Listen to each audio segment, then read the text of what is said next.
The magnificent Colorado River is one of the natural wonders of the world. Originating high in the Colorado Rockies and running 1,400 miles to the Gulf of California in Mexico. Hi, I'm Robert Fuller. Please join me and my guest celebrities in the coming weeks. If you do, you'll share with us the excitement and adventure of exploring the spectacular land created by the mighty Colorado River.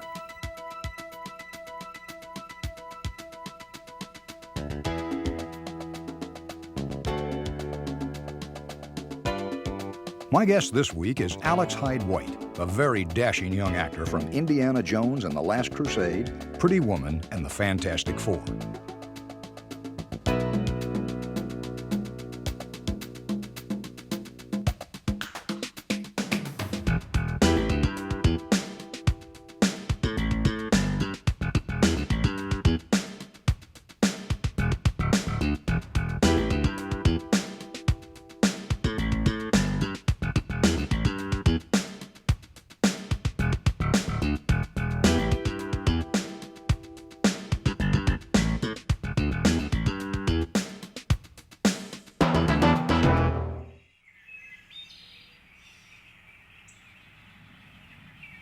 I'm standing in God's country, about 8,000 feet up in the Colorado Rockies, 85 miles west of Denver in Granby, Colorado.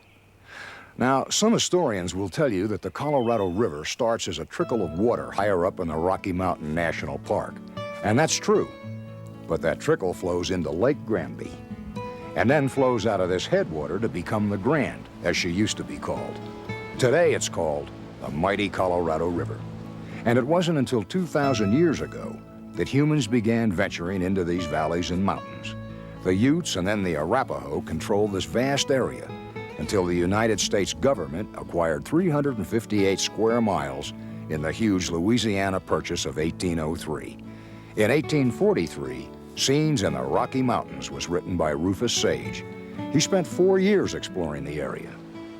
We hope to bring you some of the excitement he must have experienced in our adventure down the 1,400-mile run the Colorado makes to the Gulf of California.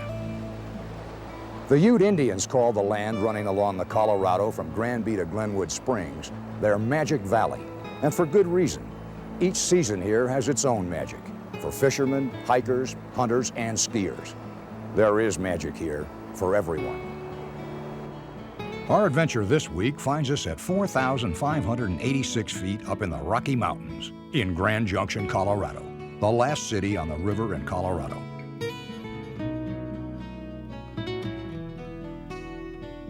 Don't go away, we'll be right back.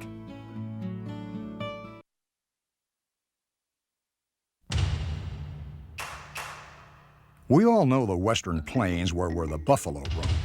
But did you know that here in Grand Junction, Colorado, is where the dinosaurs roamed? Grand Junction is at the heart of what is now called the Dinosaur Triangle.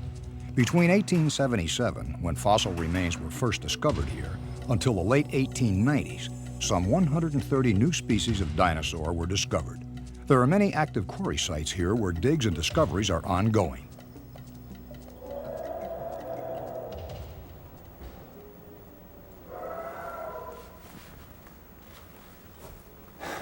We're here at Dinosaur Valley, a division of the Museum of Western Colorado. The Grand Valley along the Colorado River was home to the largest dinosaurs in North America.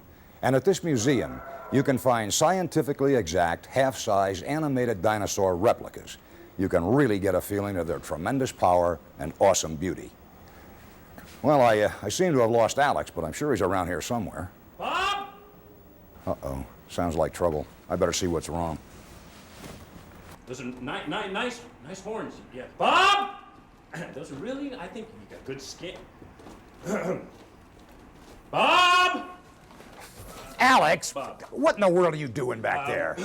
I'm trapped. I'm trapped No, here. you're not. Now, come on. Triceratops is a good old boy. He won't hurt you. I'm serious. Come on, there's somebody I want you to meet. Yeah? Come on. Easy, son. Be gentle.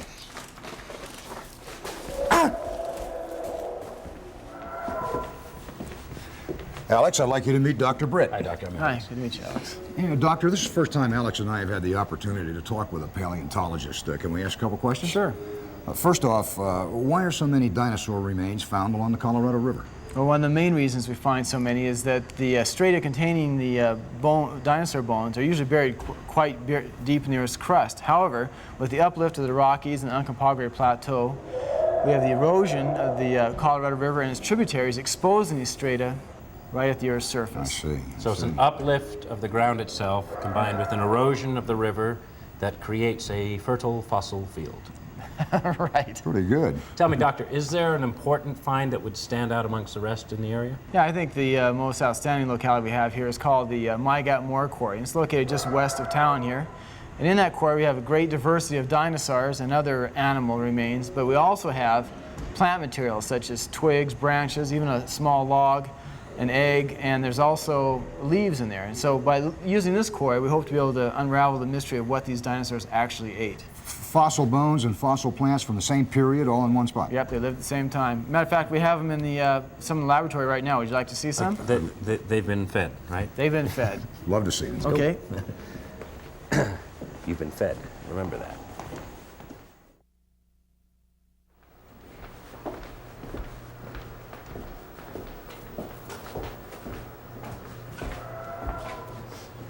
What is this?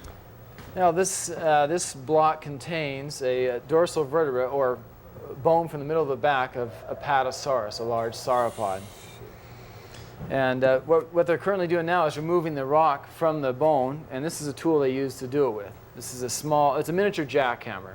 Okay, in the quarry we use full-size jackhammers and some small ones about the size of a gun. In the laboratory we use this one that has a chisel point about the size of a pencil lead. And let me show you how this works, okay?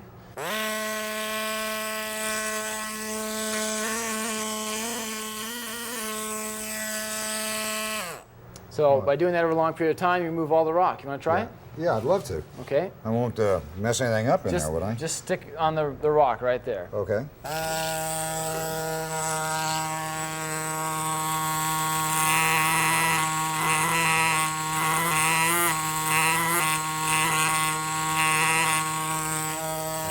I see how it works. You want to try that out? I need my dinosaur working glasses, Bob. There's always one in the crowd. This is great. I get to work on a dinosaur bone. This is great. Yeah, try that.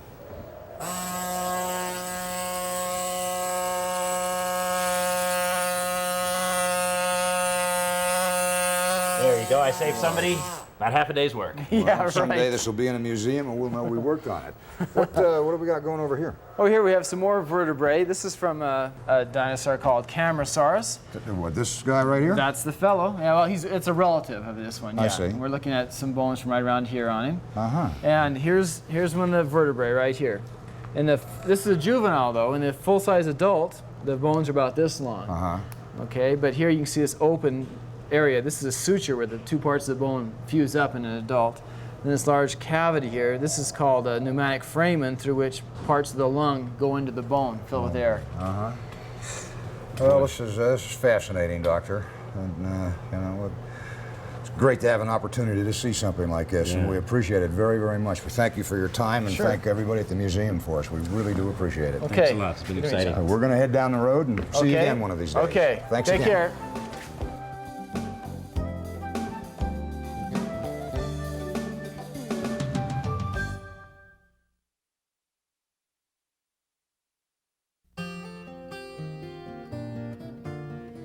In a moment, we'll meet Parker Carlson.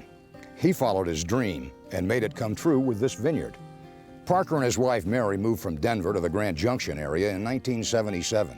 They planted their first grapes in 1981 and started this vineyard in 1988. Let's meet him now.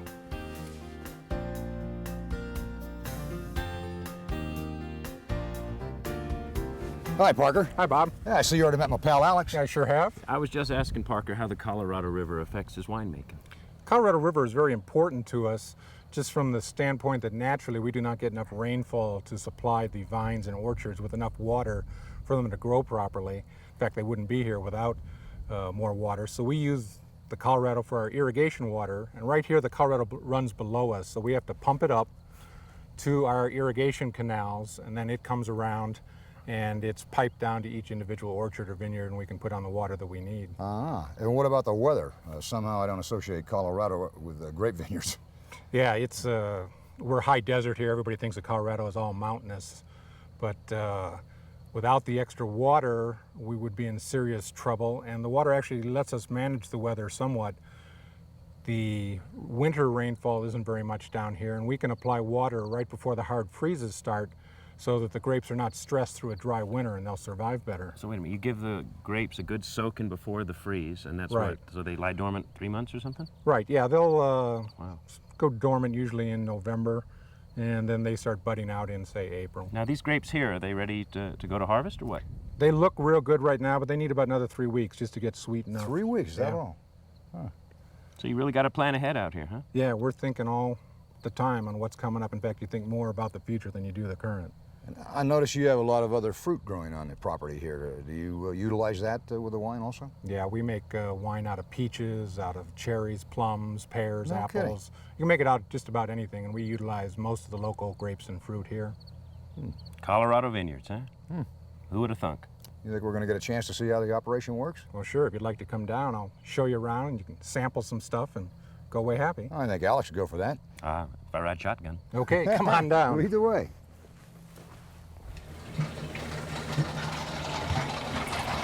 Dave, turn that off for a minute, please. So this is the peach crusher here? Yep, this is what takes the pits out of the peaches. It makes I the see. luscious peach yeah. wine. The Colorado Pitter. Right. We just dump these wonderfully succulent peaches that you just bite into. You've had one, you had to bend over to eat it. I know, I did. I got it all over me. Yeah. They're delicious. You roll them in the hopper, down there comes down, the pulp and juice all gets beat off the pit comes out this end, everything, the juice. You're left with a box of juice. Right, and very fine pulp, and from there it's just pumped right into a tank where we start fermenting. The skin and all goes right into the wine. Exactly, yeah, Oh, everything but the pit. Would you guys like to see one of my dinosaurs? Dinosaurs? Dinosaurs. Uh-huh. Hey, Mary, come here a minute. This is my wife, Mary. Mary, this is Bob. Hi, Mary. Hi, Mary, I'm This is Alex. What she has there is some of our Tyrannosaurus Red, which is, This is what you call them, the dinosaurs. right, that's one of our mythical dinosaur wines. Let's try some. Tyrannosaurus Red? Yep. How clever. Very light, nice red. Hey, Parker, thanks for having us, Oh, Mary. you're welcome. Thank you for coming up here and seeing you us. To the river. To the river.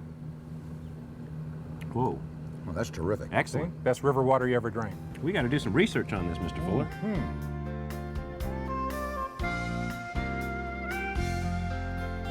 Don't go away. I heard it through the grapevine that we'll be right back.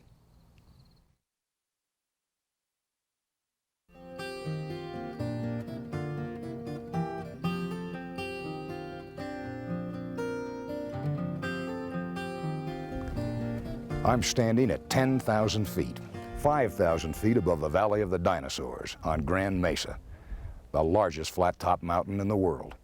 Grand Mesa is a mountain half again as large as the state of Rhode Island, comprising of 564 acres and over 200 lakes, a fisherman's paradise. Hey, little guy. The history of Grand Mesa reads like a great novel from the Old West. The fighting between cattlemen and sheep ranchers came to an end in 1892, but not until 1937 did the 50-year battle over fishing rights that included shooting, mob rule, and arson end, and public access to fishing these beautiful forest-shrouded lakes begin. Preparing to take off in our balloons with our expert balloon pilot, Edward Clements, was an exciting time for both Alex and me. Neither one of us had ever gone ballooning before. Okay, Mr. Fuller, you're up.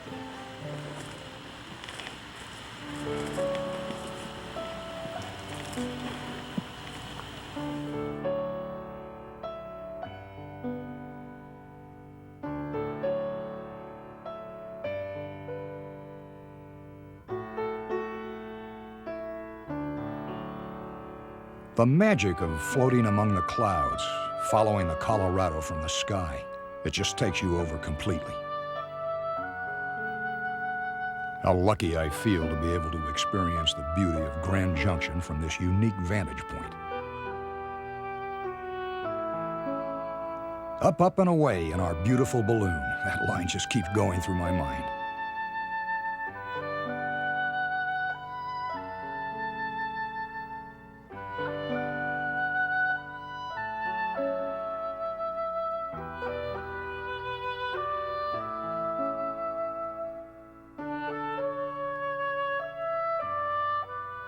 You feel like you could reach out and touch those treetops.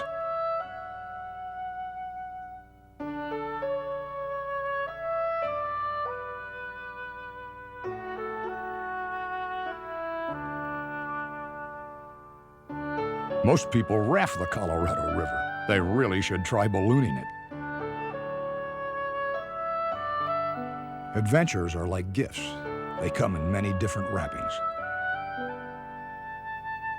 The experience of floating in beauty, of becoming a part of this tremendous silence, this stillness, the sense of being a part of all that was, all it is, all it will be, is an adventure, a gift beyond words.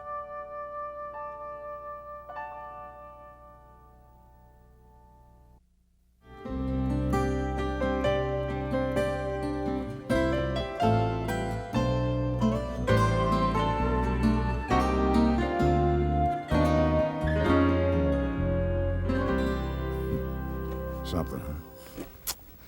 The Trail of the Serpent is done. Built it so people could drive where only the birds could fly before. Those were the haunting words of John Otto in 1921, after he helped finish building the first roads on the magnificent Colorado National Monument. This monument rises 2,000 feet above the Colorado River, and it is something to see. Alex, let's talk to somebody that really knows about the monument. Ron, could you step in here for a minute? Sure. Alex, this is Ron Young. Hey, Ron, I'm Alex. Glad to meet you. Ron, I guess in theory, millions of years ago, this was all one piece of rock in the back here, right? Right. That's what we believe. We believe that from the mesa across the canyon to the mainland here was all solid rock. It has washes on both sides of it, stream beds, so that narrowed things down. Some rock is harder than others. The very top layer of rock that we're standing on, as well as the very top layer of rock on Independence Monument, is harder than the rock below it, the Wingate sandstone. So it tends to erode more slowly, as well as protect the Wingate sandstone beneath it. So it holds it in place like a roof would a house. Exactly like that, yes. And when you lose that roof, the Wingate sandstone beneath it tends to erode far more rapidly. Probably, except for that little cap on top of Independence Monument, that cap rock disappeared and the rest of it is gone now. And we're going to lose that beautiful thing someday. Someday we will. Erosion, of course, is what created this place that is so appealing to us. And it's kind of nice to see that it's still going on in some ways. So maybe in 1,000 years it won't be there. Better add a few more zeros to that. So it's a spot for hikers, climbers? Monument Canyon below us is very popular for hikers, and John Otto himself was the first climber on top of Independence Monument, to the best of our knowledge. You can still see steps that he carved in the monument in order to get to the top. In that monument? Mm-hmm. Oh, that's fascinating. Also, there's a story that he was married in this area. That's true. At the foot of Independence Monument, he married Beatrice Farnham, who was an artist from New England. It didn't last, though. She indicated that she had a great deal of difficulty living with a man for whom even a tent was an encumbrance. Well, that's very interesting. Thank you, Ron. We You're sure appreciate welcome. that. Thank you. Bye. Well, what do you say we take a walk on down the road and see some more sights? Yeah, let's go. Fortunately, Alex and I were able to rent bikes. We decided biking would beat walking around the monument.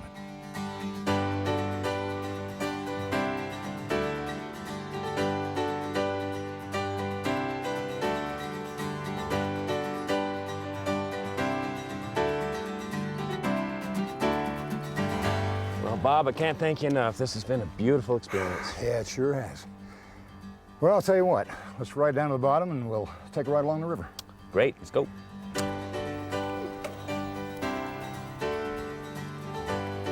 Well, I figure we've come about 40 miles, huh? Aren't you biking to Moab? You want to go all the way to Moab on bikes? Moab got to be downhill from here. We got to be a mile high. At least. Ah, what a pretty day.